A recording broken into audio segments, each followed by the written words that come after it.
কাশীপুর বাগানের পূর্বধারে পুষ্করিণীর ঘাট, চাঁদ উঠিয়াছে, উদান পথ উদ্যানের বৃক্ষগুলি চন্দ্রকিরণে স্নাত হইয়াছে। পুষ্করিণীর পশ্চিম দিকে দ্বিতল গৃহ, উপরের ঘরে আলো জ্বলিতেছে। পুষ্করিণীর ঘাট হইতে সেই আলো খড়খড়ির মধ্যে দিয়া আসিতেছে, তাহা দেখা যাইতেছে। কক্ষ মধ্যে ঠাকুর শয্যার উপর বসিয়া আছেন, একটি দুটি ভক্ত নিঃশব্দে কাছে বসিয়া আছেন বা এ ঘর হইতে ও ঘর যাইতেছেন। ঠাকুর অসুস্থ, চিকিৎসার্থে বাগানে আসিয়াছেন।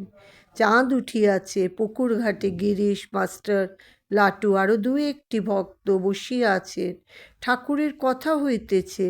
আজ শুক্রবার 16ই এপ্রিল 1886, চৌঠা বৈশাখ 1293, চৈত্র শুক্লা ত্রয়োদশী।